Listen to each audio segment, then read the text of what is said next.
Hi everyone, this is a quick video focusing on the different file formats that you can download from the Frame Maker. So I'm using just the default front here, and I've already added a texture and turned on the lens. So first and easiest, the most direct way would be to use the AR feature, where I generate this QR code that I can scan with my phone and send this uh, orbitable view of the frame to a colleague or a client, and they can see it on their phone. But I'll make a separate video on that. Now, let's say you want to share this with someone that's using Blender or 3ds Max, Maya, any mesh-based software, because you need to do more work on the mesh side, on texture mapping, whatever may be the case. So that would be the case for exporting an FBX file. So FBX will not, in this case, it will not export the texture, but it will export the texture position. This model in particular right now, it has, as you can see, hard edges. So if I want this for a visual, I like to see soft edges, as if this acetate frame has been tumbled. Now, I want to make emphasis on the fact that this is not a proper fillet. Now, if you need proper fillets, variable fillets with specific radiuses along different edges, some edges, not other edges of your frame, you would have to do that in your own software, and that's a different task. The reason you have these different edge rounds is visual. It's to aid in creating a more a softer look, as if this has been tumble polished. So I'm going to use it as it is right now. Of course, you can still 3D print this, and it will consider those rounds. So the mesh is actually rounded. But again, proper fillets should be done separately, and I'm going to explain that in a second. But for now, let's go with the FBX. So I'm downloading it right now, and I'm going to open it in Rhino in my case. And here's the frame. It comes with the lenses, as you can see. So if I grab the frame, I can add my texture, my acetate texture, and as you can see, it's copying. If you compare with the app, it's maintaining the coordinates for that texture, so it's looking the same.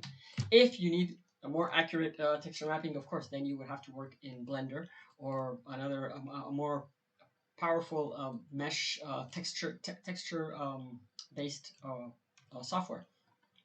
For the lenses, again, it separates the material somewhere around here. Here it is. Now it's not coming with a transparency. I'm going to add transparency to that tint, and there's my model ready for rendering. Pretty neat.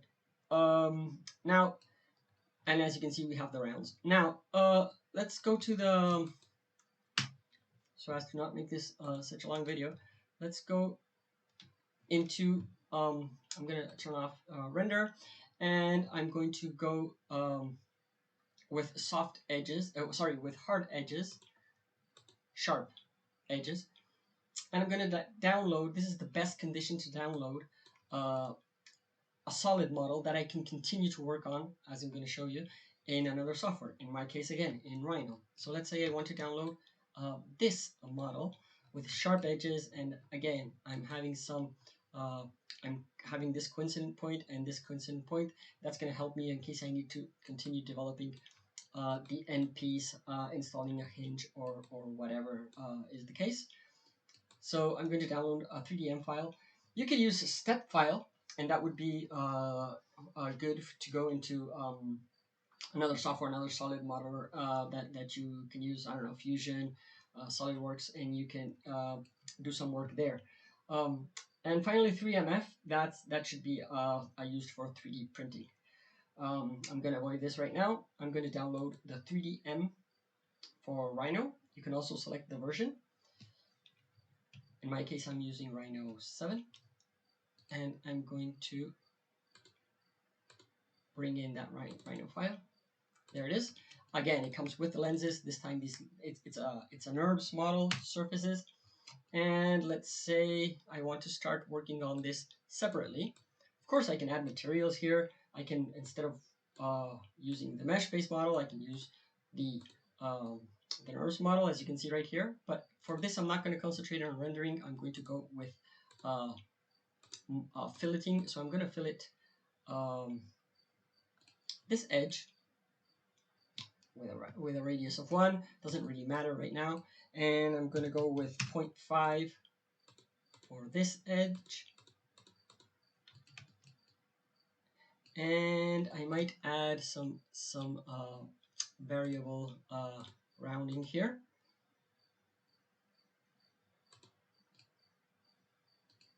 So let's say I want to go to 2 here. Maybe that's too big, depending on your geometry, of course.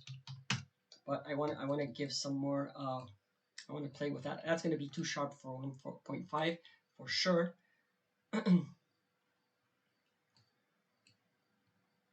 I'm getting a mistake here. Yeah, this is huge. I'm going to remove that handle. And 2 is huge as well.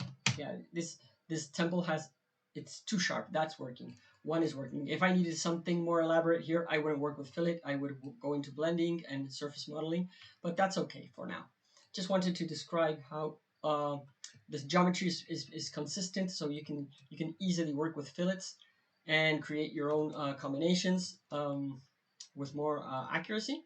So yeah, let's, while we're at it, I'm gonna fillet this guy 0.5, and yeah, that's the result. So the important thing here is that you're downloading a pretty neat geometry that's going to hold on very well with the with fillets. That can be a headache during modeling. So that's about it. Thanks for watching. Any questions, just drop me an email. Thanks.